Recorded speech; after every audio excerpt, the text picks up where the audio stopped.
Olá, eu sou Gabriel Garcia, estou conduzindo esse curso de Introdução à Mediunidade. Apresento a aula 12, Efeitos Sensoriais. Eis o roteiro que vamos seguir. Estudar a audiência, fazer a diferença para a pneumatofonia, estudar mediunidade e evidência e fazer alguns comentários sobre possíveis alucinações. Comecemos pelos médiuns audientes, que são os que ouvem os espíritos, são bastante comuns. E tem um comentário de Kardec. Muitos há que imaginam ouvir o que apenas lhe está na imaginação. É importante aqui esse comentário porque, como a gente está lidando com essas impressões sobre audição e sobre visão, claro que podem surgir os equívocos com respeito à fonte de onde estão partindo essas impressões. Por isso que a gente deve analisar sempre com bastante cuidado cada uma dessas manifestações para que a gente não seja enganado, sejamos nós os médiuns, audientes ou videntes, seja lidando com o relato de uma outra pessoa, né? Aqui pode acontecer um isolamento maior do médium, porque ele está tendo essas sensações sem que outras pessoas ao seu redor as tenham também. Num certo ambiente, numa certa circunstância, isso pode gerar um constrangimento, muitas dúvidas, pode levar ele a ficar perturbado ou com medo em muitas situações. Para a maioria de nós encarnados, a gente dá uma visão muito grande para a visão, nós que a possuímos funcionando, mesmo que parcialmente, né? Então, quando a gente só escuta as coisas, né, a informação para nós meio que não está completa. E se a gente está só escutando alguma coisa que parte do além, né, isso pode gerar algum receio, algum medo e tal na criatura. Mas nada que o hábito não leve a pessoa a se tranquilizar e a lidar com naturalidade a respeito desse fenômeno, e aí vai escutar os espíritos sem maiores problemas. Allan Kardec vai discutir, mas como exatamente funciona esse processo? Quer dizer, como que aparece essa sensação de escutar os espíritos? Já discutimos os mecanismos da mediunidade em aula anterior, deixamos claro da necessidade dessa combinação fluídica, particularizando no caso dessa audição. O relato dos médiuns vai nesse sentido. Algumas vezes é uma voz interior que se faz ouvir no foro íntimo. De outras vezes é uma voz exterior, clara e distinta, qual a de uma pessoa viva. Podem assim travar conversação com os espíritos. E é curioso porque o que Kardec percebe na época dele é o mesmo relato que a gente vê nos dias de hoje, exatamente isso. Conversando com os médiuns audientes, é isso que eles falam. Tá? Alguns é exatamente isso, é como se brotasse uma voz dentro da cabeça deles, e aí eles vão percebendo o que o espírito está ali transmitindo, qual é o conteúdo, qual é a ideia que ele vem. De alguma forma a gente tem uma noção sobre isso, porque a gente tem tipo uma voz mental interna. Sei lá, às vezes quando a gente lê, quando a gente está pensando, discutindo com a gente mesmo e tal, alguma coisa faz lembrar isso, né? Mas surge uma voz estranha, uma terceira voz, vamos dizer assim, né? Que está ali participando desse diálogo com a gente. E de outras vezes é isso, o médium fala que a impressão dele é como se fosse alguém falando mesmo, ele percebe. É claro, minha gente, que o espírito não está impressionando diretamente os ouvidos, tá legal? Porque senão esse som seria audível por todos os encarnados presentes. Mas eles vão estar estimulando as áreas cerebrais responsáveis por administrar, por gerenciar o processo da escuta, e por isso então a sensação que fica no médium é de que ele está escutando os espíritos. E claro, uma vez que escuta, pode dialogar com eles, porque é a linguagem do pensamento. E aí, bom, como é receber as vozes dos espíritos? Que tipo de impressão isso causa no médium? Tá? E a gente vai perceber, claro, que isso depende de que tipo de espírito está ali bochichando com o médium, por assim dizer. Quando o médium só ouve espíritos bons, ou unicamente aqueles por quem ele chama, é uma impressão agradável. Claro, né? São espíritos que, se eu chamei, é porque eu tenho interesse, tenho alguma afinidade nesses espíritos. Se eles atendem esse chamado, vem conversar comigo, vem falar alguma coisa, então isso é profundamente agradável.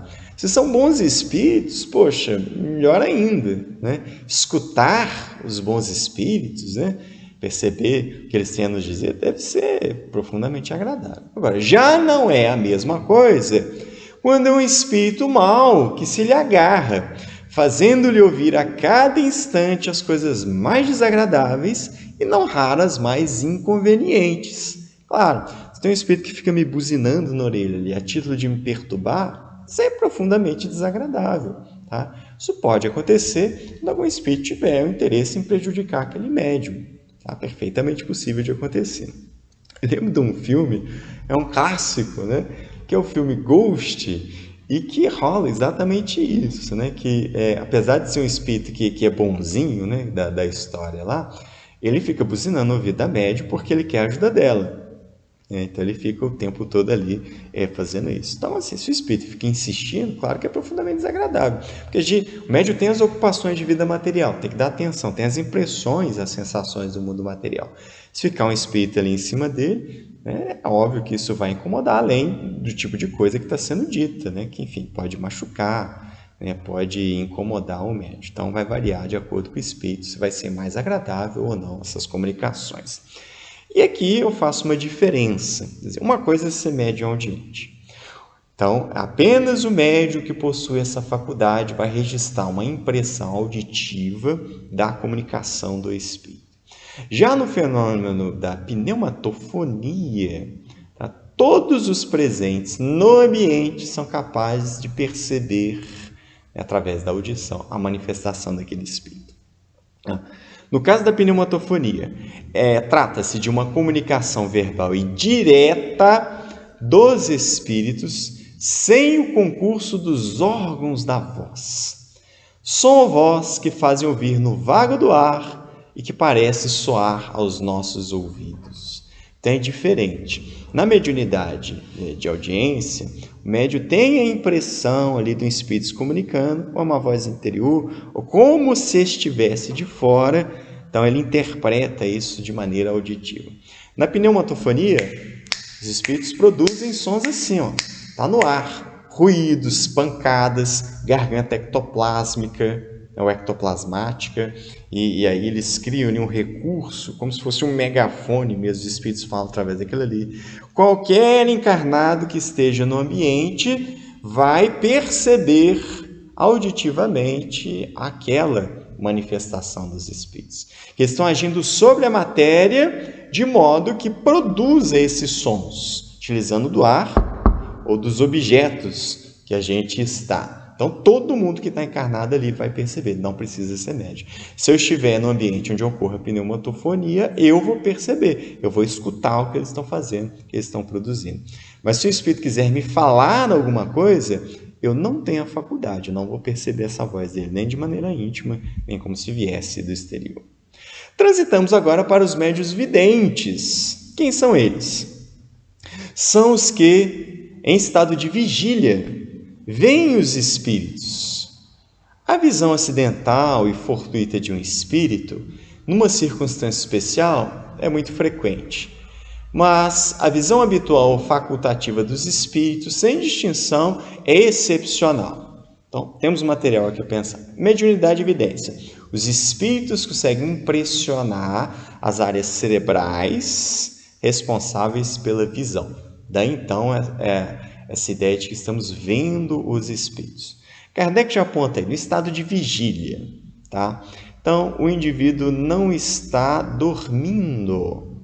O indivíduo está no estado de vigília. Porque se a gente estiver dormindo, a gente emancipou, vai ter contato com os espíritos. Então, não é exatamente a mediunidade. Tá? Então, estou no estado de vigília. Claro, a gente já comentou isso na aula anterior dos mecanismos, ali é um transe superficial, o médium guarda a consciência do que está acontecendo, então ele vê os espíritos. Ele está dizendo que a visão acidental, fortuita, é o mais comum. Tá? Ele fala, o que é uma circunstância especial onde isso vai acontecer de maneira frequente? Chegamos a comentar isso em aula anterior. O indivíduo que está ali na iminência de morte costuma se apresentar a outros encarnados, né? E esses outros encarnados vão relatar isso depois e confere ali, pouco antes, na iminência de fato da morte do sujeito. Bastante comum de acontecer. E essa visão ela não é habitual. Imagina vocês, né? Se o tempo todo você ficar vendo encarnados e desencarnados, né? Então, isso geralmente atrapalha a vida do indivíduo. Com os médicos que eu já conversei, eles falam isso. Algumas vezes, quando eles têm essas visões ambientes, eles têm dificuldade de fazer uma distinção logo de início. Então, né, até se movimenta com um pouco mais de cuidado, até entender, né, quem está aqui, quem é do além. Então, você ficar o tempo todo com isso provavelmente atrapalharia, né, o cotidiano desse médium. Tá? Como fazer a verificação desse tipo de manifestação? Porque na escrita e na fala, né, a comunicação está sendo oferecida para terceiros, quer dizer, para pessoas além do médium, então de alguma forma você vai parar, né, pode parar, examinar ali o conteúdo daquelas comunicações e aí estabelecer um julgamento, né? Se vem ou não de origem espiritual, qual é o grau de influência que tem do médium, por aí vai. Já na vidência e na audiência, como a percepção fica restrita ao médium, então a gente vai ter que analisar a narrativa que ele faz a respeito da percepção para tentar tirar alguma conclusão a aquele respeito. Então fica um pouco mais escorregadio de analisar a visão dos espíritos que outras modalidades mediúnicas. Olha o registro aí de Kardec. É fora de dúvida que algumas pessoas podem enganar-se de boa fé. Porém, outras também podem simular esta faculdade por amor próprio ou por interesse. Então, levanta aqui mais dois problemas, né? As pessoas podem se enganar, obviamente lidando com a visão. A gente pode achar que viu alguma coisa e não viu nada. Quantas ilusões de ótica a gente não tem conhecimento, né? Quer dizer, a gente acha que viu alguma coisa, mas é apenas ali um truquezinho dos instrumentos. Quantas vezes a gente se engana mesmo, acha que viu alguma coisa, acha que viu de tal forma. Se a gente olhar um registro no aparelho qualquer, a gente vai perceber que a gente se enganou. Então, isso pode acontecer também quando se refere aos espíritos. Além disso, como em tudo, a gente pode ter os charlatães. E, bom, eles podem fingir que estão vendo as coisas. E há várias técnicas para enrolar, para enganar as outras pessoas, vai buscando ali fazer uma leitura a frio das reações, vai buscando ali uma validação a todo instante, então a pessoa finge que está vendo alguma coisa. A gente tem que estar muito alerta com relação a esse tipo de mediunidade para não cair em furada. E claro, assim como discutimos na mediunidade auditiva, né, vamos discutir aqui nos médiuns videntes, tá? Como funciona esse processo de enxergar os espíritos. Porque quando nós estamos encarnados, né, utilizamos dos olhos como os receptores e o cérebro que vai interpretar esses sinais e construir as imagens. Mas, bom, a gente não está vendo os espíritos à torta e à direito. Como que funciona isso? Por que alguns indivíduos vão conseguir enxergar esses espíritos? E Allan Kardec traz alguns esclarecimentos. Na realidade, é a alma quem vê, e por isso é que os médiuns videntes, tanto veem com os olhos fechados como com os olhos abertos, onde se conclui que um cego pode ver os espíritos. Isso é muito interessante porque eu gravei um vídeo aqui para o canal do IdiotaF falando sobre cegueira e mediunidade. Porque uma pessoa cega fez essa pergunta e a resposta de Kardec é afirmativa. Porque como não são os olhos do corpo que estão sendo utilizados, então o indivíduo cego pode enxergar. O que eu coloquei no vídeo que eu gravei, quem tiver interesse, é de que a dificuldade é, se o indivíduo é cego de nascença, nessa encarnação, então ele não tem um estoque visual para comparar, ele não tem um conjunto imagético para fazer essa referência.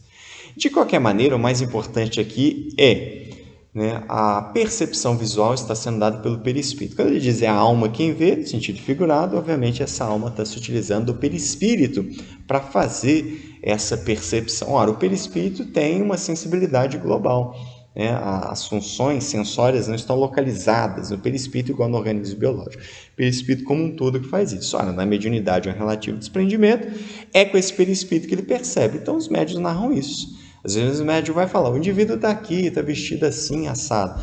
Mas o médium está com o olho fechado, muitas vezes esse espírito está atrás dele, que é mais uma maneira de comprovar esse fenômeno através do perispírito.